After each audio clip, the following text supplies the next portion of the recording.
All right, hey, it's Scott Penfold back for another edition of the Loaded Radio podcast, and it's a twofer this week, man, a double shot, if you would. I'm going to be joined by not only Zachary Ezrin from Imperial Triumphant, frontman of that band, but as well, I'm going to be joined by Tony Foresta, frontman from Municipal Waste. They have the new album called Electrified Brain, which is pure straight-up party thrash courtesy of the guys in Municipal Waste. So love talking to Tony, man. He's going to be coming up in just a few seconds, but afterward, I'm going to be connecting with Zachary Ezrin. He's the vocalist and guitarist for Imperial Triumphant, a band certainly making a mark, man. They've been around since 2005 out of New York City, and they've been called everything from experimental metal to avant-garde metal to black metal, even jazz fusion to a degree.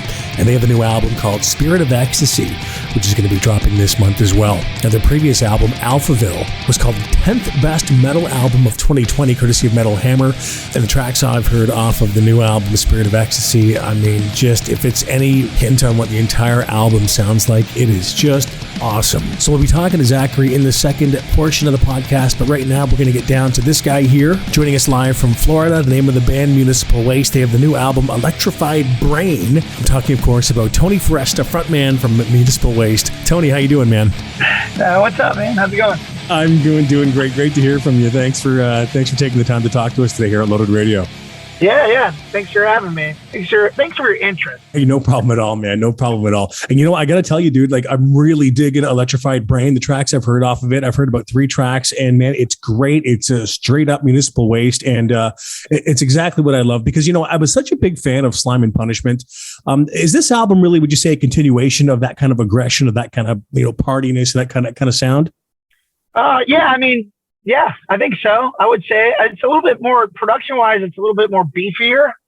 Okay. I don't think I've ever used the term beefier before. That's weird. That's the first, but it really does. It's got that crunch to it. I was just listening to it. I was just listening to it like the recording the other day, and it really stands out like comparatively to like the last few records we've done. It's like the production quality on it is wild. And I think Arthur really like nailed the sound we were going for.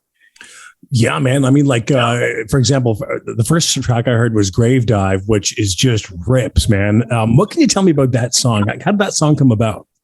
Me and Ryan were talking about, Ryan hit me up and was like, I want to do a song about, digging up dead fans and tossing them into the crowd while we're playing. I want to call it Grave Dive. And I was like, sick. And I wrote the first verse of lyrics, like the whole opening line. We dig up our fan base, the real ones that count. We dig up the corpses and toss them all out. Yeah. It's just like ridiculous. And I sent it to him, right? Like I texted it to him. Like I started writing Grave Dive.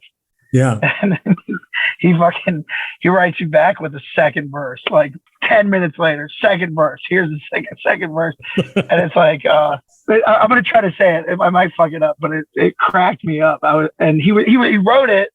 He was walking down the street in Germany somewhere. He was walking with the guys in I Hate God. Yeah. They're like looking for food or something.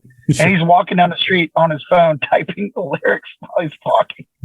So I think the lyrics are like, lips hit the concrete, bones scattered round, skulls cracking quickly as they hit the ground. The body count rises each fan that we slay, adding grave divers each night that we play. That's perfect, man. Literally some bullshit that we came up with off the top of our head. And I was laughing. So he sent me that back. It was almost like a one-up game. Like, all right, oh, you got that? All right, well, check this out. Boom. Here's verse 2. I love that. Me and Ryan have written some killer shit like that, like bouncing back and forth off each other. And that's why that song's one of my favorite songs on the record, because it reminds me of like when we first started the band, sitting in his fucking bedroom. Yeah, where he's got like creator posters and we're cassette tapes and shit, and we're just writing out song lyrics, scribble them on a sheet of paper, laughing our ass off. And again, it's such a killer tune with great groove on it. Another one I love, man, is the title track, Electrified Brain. You got to tell me about that one. Yeah, that was one of the later songs that we wrote. I like that song. We put that on the top of the record because that's like, production wise, I feel like that has a mixture of like all the shit we like, or all the stuff we're trying to push through with this record. It's got like, it's fast, and then it's got like the middle, not the middle, but towards the end, it's got like the gnarliest breakdown. Yeah. And it also reminds me of like if Motley Crue wrote like a hardcore breakdown or something. old Motley Crue, not like I don't know. I don't want to talk shit on. Like Shout Out the Devil era. Shout Out the Devil era. We'll call it that. yeah. So yeah, that's a fun one. We just started playing that live too, and it's Was it going over well? Yeah. Oh man, all the new songs are going over well. Awesome. We're like excited for Friday because that's when the record comes out, and like then it's all, we could play any song we want on the new record. We make it a habit not to try not to play songs that aren't released yet, because we have like 7 albums now. Yeah. So like playing a new song that you've never heard before, like it kind of sucks. And that's it. Whenever I see a band do that, I'm like, word. All right, I'm gonna go get a beer then. Until y'all are done playing this song, I don't know. I've got to say, man, Municipal Waste, that you guys have got the most killer song titles in metal, dude. I mean, I really got to give you big props for the Thrashing of the Christ. Just one of the best song titles in metal, dudes. Just hands down. I remember I would always say this song goes out to Mel Gibson's balls. Like, that doesn't make any sense. I don't know why I would say that, but it always made Dave laugh, so he kept saying it. Oh man, it just doesn't make any sense, but it's sure. Funny. But you know what? Like you guys are like, you're not like the typical kind of thrash band. I mean, a lot of thrash bands out there, it's a straight up aggression. It's straight in your face. But you guys have been called party thrash. Like, is that a real subgenre? Is that a real thing? I guess I don't know. I mean, people just want to slap up like metal. Why does metal have so many freaking subgenres? I know, right? Insane. I just want to be like classic thrash or whatever. I don't fucking know. Thrash. How about that? Put that up there. But it's like fucking blackened thrash, and then there's like doom, and then there's like there's at every fucking like party thrash, and then it's just like relax, man. Just enjoy the fucking music and stop putting a label on everything. I feel like it's not you, but like in general, it's like, I feel like it almost like separates the scene and like divides us, and that's a little frustrating at times. Certainly. But I don't know. I never hear like, well, I guess so. They do that with rap music too, huh? There's like gangster rap, and then there's like, yeah, but I think metal is the one that's got the most genres. Yeah. Yeah, it's wild. Maybe it's because there's a lot of nerdy metalheads. There really is, dude. And they love that shit. Like, they gotta over explain everything. It's like nerdy shit. Like, how about you just enjoy yourself? Just bang your fucking head, man. Just bang your fucking head, now, okay, just relax for a minute. Now, I wanted to really go back a little bit of the history of the band. But first off, what about the decision to add Nick Polos to the band back in 2016?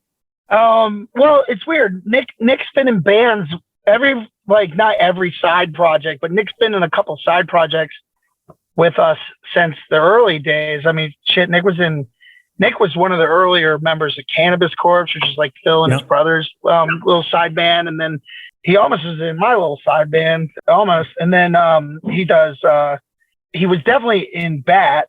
What else did he do? I know Parasitic didn't have any Waste members, but like Nick's been around us and been a close friend with us for many years. I mean, he actually dropped some guitar solos on some of our earlier records.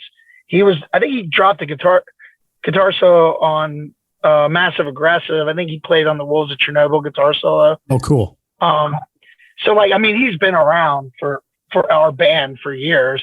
So for us, it was just kind of like, we need to just like, I don't know if it was something that we wanted to add to our sound, or even just with songwriting, just to like spice it up a little bit.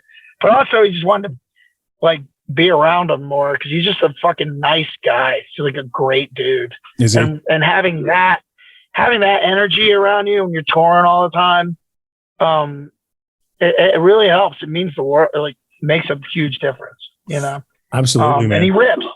And I will say, like, since he joined the band, he's definitely contributed some killer riffs.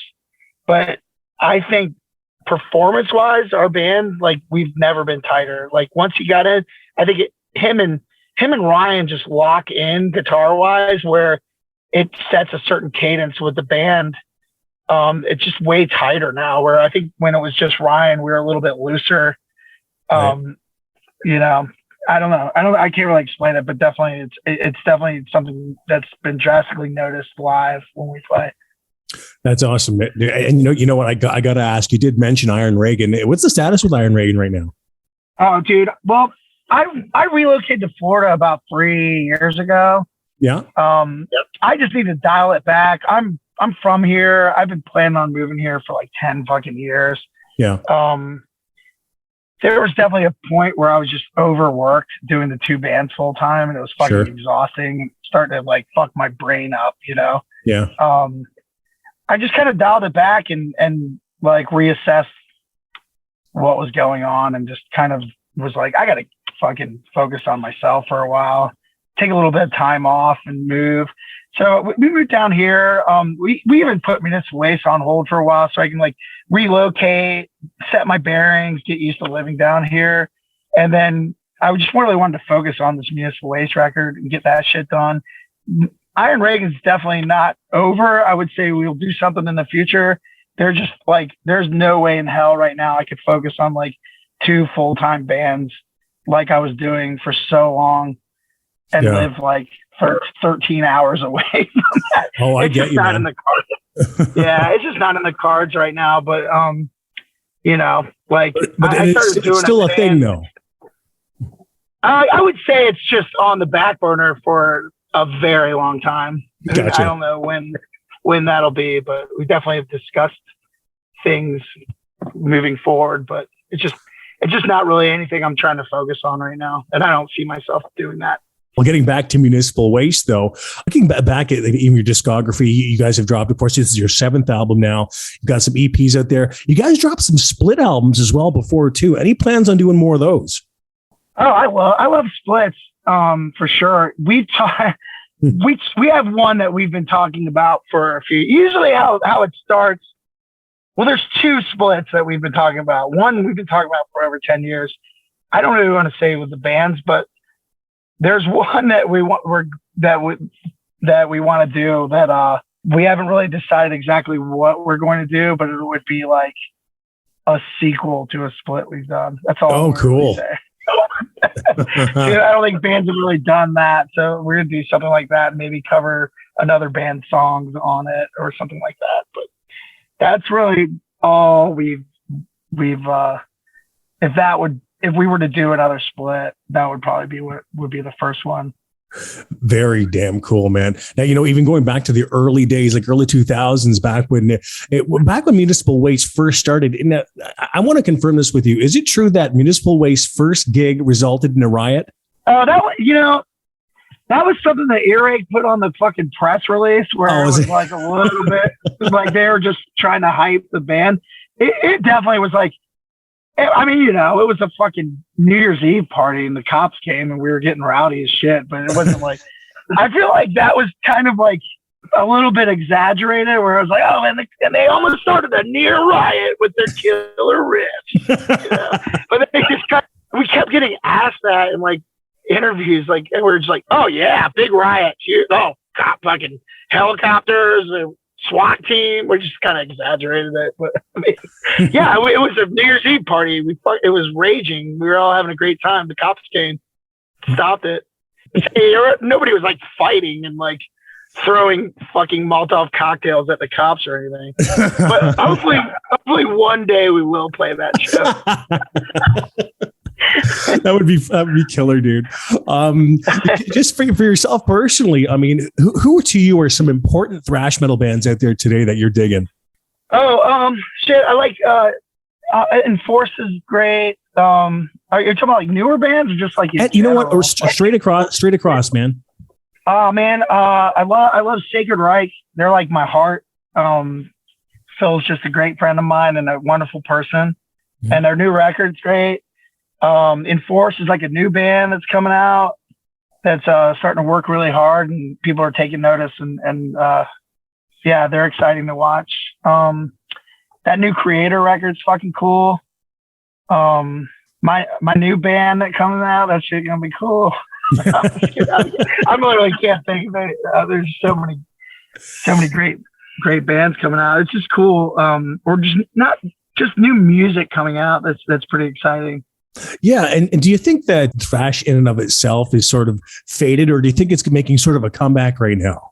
Man, I feel like aggressive music in general is like making a huge comeback, like death metal especially. Yes, huge.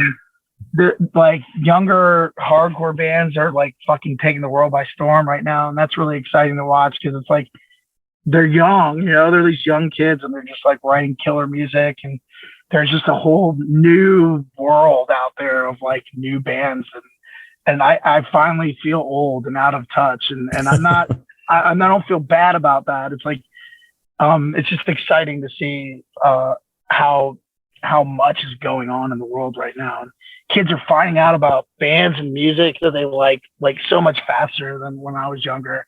So it just seems like it's growing at this like rapid pace.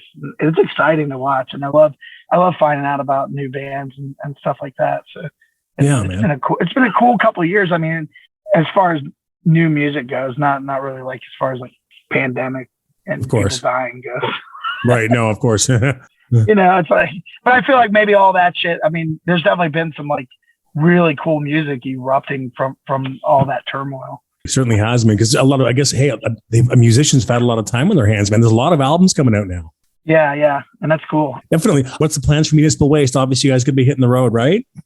Yeah, we've been hitting the road. We've been like testing the waters of like post-COVID touring. It's been weird, and we've been pretty lucky thus far, and yeah, the crowds have been awesome. The shows have been great. We're getting ready to go out with At the Gates.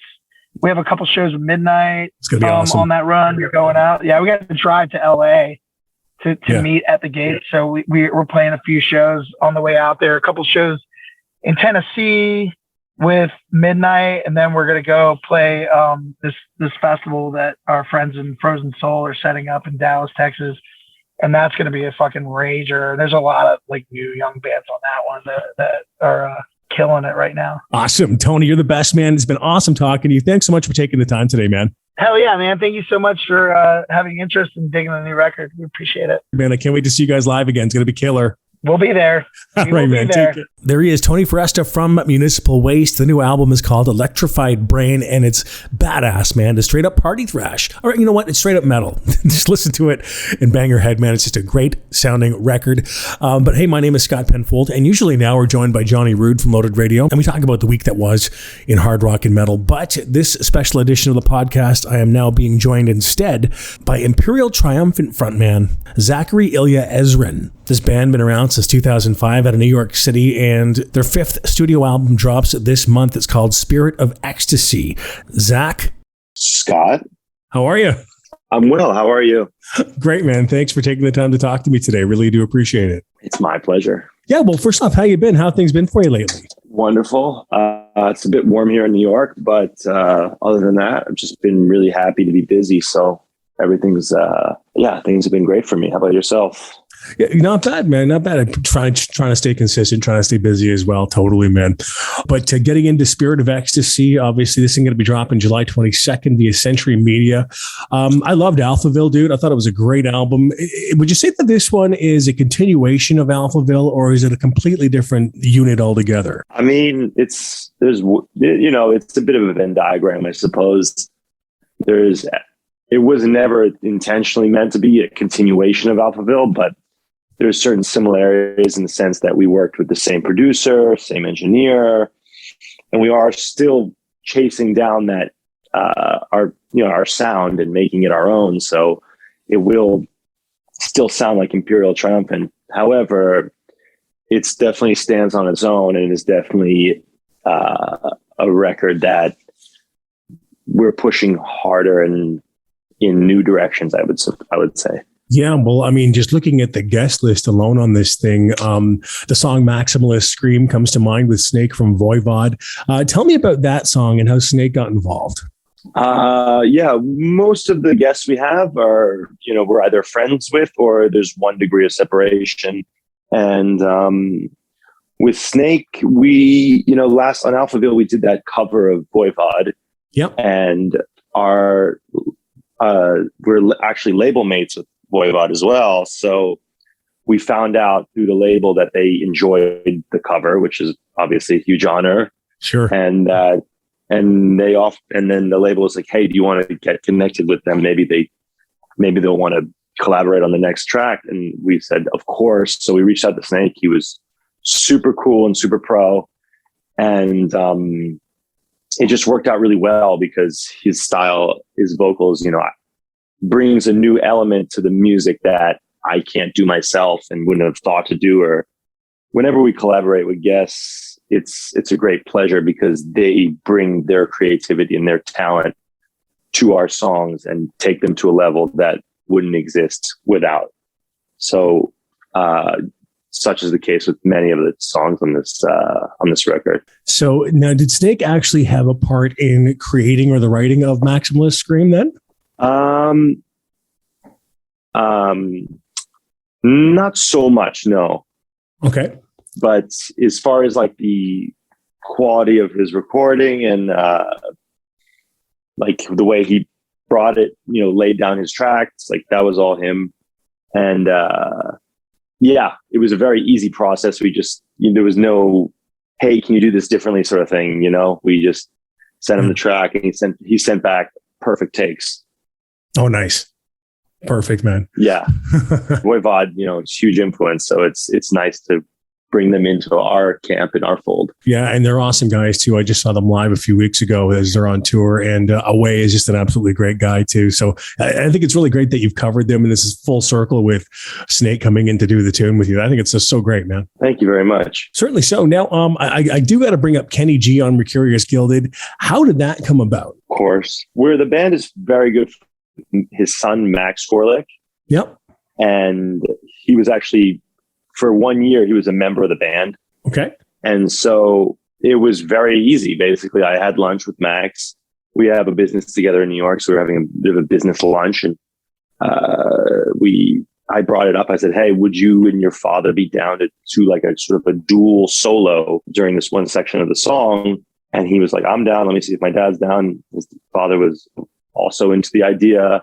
And it was exactly like with Snake, I sent them the track and they sent back just a masterpiece. I had very little say in what was actually played, but I just put my faith in them and they brought back something way beyond what I could have played or written or imagined. So I'm very grateful for both of them. Max Skolnick's an unbelievable shredder, and he's got a new project called The Mantle, which will be dropping a new death metal record soon, I believe. Now, does Kenny G, does he dig extreme metal? I don't know if he's that involved in extreme metal. His son obviously is. Yeah. But I think it was more just like Max pushing him out of his comfort zone, and because the guy can play, he's a monster fucking player. Incredible. Kenny. Yeah. Totally incredible. Way beyond what I think a lot of people give him credit for and what a lot of people think of him as a player. Mm-hmm. And so I had no concerns about his takes and what he was going to do. I know he can shred. So it was, but it was at the same time, it was cool to have that element on the record, because at the end of the day, we're never going to put someone on the album just because they're a name. They have to actually, the music has to benefit as well. And this was a great example of that. I definitely got to bring up the video for the song too, which, I've never had a video that was so simple and yet so slow that I found somewhat terrifying. Is that something that you set out to do with that video? Yeah. I mean, we had just finished shooting the Mercurius Maximalist Scream video, which was a huge production. We're shooting in the desert in Los Angeles and stuff. Yeah. There's a lot of moving parts, and Steve and I were producing it, and it was just a lot of work. And I was just thinking, like, all right, the next video, what's like a simple idea where we don't change locations, we don't have that set up that many shots, and the idea of doing everything in one take. Yeah. I came up with. And then Steve was like, what if we shot it in double the frame rate so that, we have to play the song twice as fast, but that means each take is only 3 minutes instead of 6 minutes. Yeah. And we can just bang them out, do like 10 takes and pick the best one. And so it really, like, once everything was choreographed, it was really, really easy shoot. Everyone we worked with was so pro and so like into the project. So, which is obviously like when you're on set, that's like the greatest thing ever. No one's being a diva.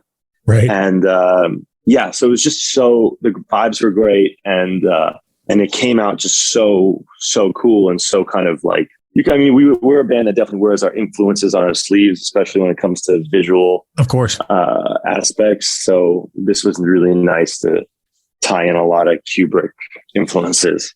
Yeah, very eerie, in fact. And Kubrick is a great way of putting it, man, because that's what it reminded me of, is that slow pan outward, which is a big Kubrick thing. And it is. It's terrifying in its own way. I think it's great. Thank you very much. I'm glad you enjoyed it. Yeah, definitely, man. I want to bring up as well Alex Skolnick, of course, of Testament. Are you guys fans? Yeah, I'm a huge Testament fan, and that was actually our drummer Kenny Grahowski. He plays in an improv quartet with him, so that was just, again, like one phone call, and he was like into the idea, and okay, great, here's the track, and he just laid down absolute savagery as expected, and it was really, really nice to have that, to have him involved on a track like In the Pleasure of Their Company, where it's more jazz focused and, pushing him in that direction. Looking back, of course, at your band, Imperial Triumph, anonymity, of course, playing a significant role within the band. I mean, not to the degree that, say, like Kiss was in the 70s, but I mean, anonymity is still a significant part of the band. Now, is that more art form or simply secret identity? 100% art form. Yeah. I don't, we put our real names on the record, and yep. I don't think there's it's not about anonymity at all, really. It's more just about an interesting, creative, visual presentation to the music. Right. I think that the band presents better with gold masks. It presents the music better with gold masks than just us in our street clothes. That's just my opinion and how I feel I want the music to relate to the audience. And I think also it's very difficult to maintain anonymity in 2022. Sure. With the internet and everything, like, it just seems like a huge headache to try to be like, don't tell anyone who I am. Like, I'm just a musician from New York. So, you know what I mean? Like, there's no reason to hide. Now, who came up with the design for the masks? Was it you? It was a slow process. The masks were designed by this guy, Andrew Tremblay, who's done our logo and a bunch of artwork and stuff for us. Yeah. And he designed them. And we had a friend of Steve's, JB Patterson, render them three-dimensionally. And then he added the crests that are on each of our heads, and they slowly just evolved and more to be like more unique and more elaborate, and they probably will continue to do so. But it's been a fun process and project. Sure, I can imagine. But did you have to get used to it? Are they difficult to play in? Yeah, it's a huge pain in the ass. I can imagine it would be, man. Absolutely. It's annoying. Yeah, I got to commend you for doing it, though, man. I really do, because again, like we were saying earlier, the effect is just so cool the way it comes off, and very eerie. So, I mean, hey, you're doing something. Yeah, and we look great in every photo as well. Yeah, exactly. No one's making a funny face or anything like that. Like, the mask does a lot of the work. Of course. Now, going back a bit, when COVID-19 officially postponed the devastation of the nation tour, this is back in 2019, of course, was Alphaville a product of that, or even some of the material in this new album? Did you guys go right into the studio when that happened? Well, when that tour got canceled, we were already done with the record. And then summer of 2020, after Alphaville came out, obviously there was no touring to do. So we just went back into our rehearsal studio and started writing. Cool. Again, that's what I found like a lot of musicians were doing, is that the second that they were off the road, it was material. Now there's so much material being out because of that time off. And I was wondering if this was in fact a product of that. Sure. The current lineup we've got of you, Kenny, and Steve seems to be the most consistent lineup of the band so far. Do you see it continuing as this threesome now? I wouldn't want to play with anyone else. Cool, man. There's a real chemistry and a real solid vibe. And also everyone in the band are writers. So like, it's not just the playing aspect, but everyone's contributing songs or parts or ideas. And so, this is the band. This is the lineup. Great. And it's working well too, man. I'm telling you. Thank you. Yeah. Now I got to ask this only for the people that are going to dissect the hell out of this interview. Are Imperial Triumph a quote black metal band? I don't think so. No, you don't think so? I mean, if you, I don't really think so. We get labeled a whole bunch of shit. Yeah. I think if you were to really try to filter it down and give it a name, because nobody really, and I know that's such a cliche thing to say, like, it really is. we don't have like a genre, whatever. Yeah. But I think if you really want to give it a name, I would just call it like avant-garde metal. Avant-garde metal. I think at the end of the day, we probably have more in common with avant-garde metal bands than we do black metal bands. And if you were to like academically learn about black metal and then listen to Imperial, you would be like, that's not a black metal band. Now, you personally, Zach, who inspired you to pick up a guitar and who inspired you to get into metal? Jimi Hendrix inspired me to pick up the guitar. Cool. I'm a big fan. And then I heard Metallica, and that's why I was like, okay, Metallica rocks. I'm definitely into metal. Yeah. No, great answers, man. I mean, obviously, I can see where. Looking just towards the future with, you've got obviously the new album coming out July 22nd. You guys going to be on the road for a while with this? Quite a while. We've got some headliner dates in Baltimore, Youngstown, Ohio, and Rochester, New York at the end of the month. Then we go to Europe for 4 weeks tour headlining, and then we come back immediately. 11th of September, we start a U.S. tour supporting Zealand Ardor, and tickets for all of that you can find on imperial-triumphant.com. That's going to be great, dude. It's going to be great to see you guys live, man. Like, I can't wait because like I said, Alphaville was such a great album to me, and hearing the stuff I'm hearing now, I'm really excited to see you guys live again. I think a lot of people are. I can't wait to get up there and shred. Thanks so much, dude. Great talking to you, man. Just so fucking cool, dude. Thanks for having me, man. Take care. Ciao. All right, there he is. Great talking to Zachary Ilya Ezrin. He is the vocalist, guitarist from Imperial Triumphant. And the name of the new album is called Spirit of Ecstasy. Drops this month via Century Media. And it's just killer. The stuff I've heard off it so far. If you haven't checked out this band before, check out their 2020 release, Alphaville. They're awesome. As always, don't forget to check out loadedradio.com for all your hard rock and metal news, updated 24/7 with anything going on in hard rock and metal. If it's happening, it's updated on the site and via the app as well. So don't forget, download the Loaded Radio app. Get that wherever you get your apps or at loadedradio.com. Also, loadedradio.com has the 24-hour radio station right there for you, which is just straight up 24/7 metal, and all of us from Loaded Radio hanging out there too. And of course, you can check out past episodes of this podcast wherever you get your podcasts, or as well at loadedradio.com. All right, so until next week, I'm Scott Penfold, and we'll talk to you on the next edition of the Loaded Radio podcast. Loaded Radio.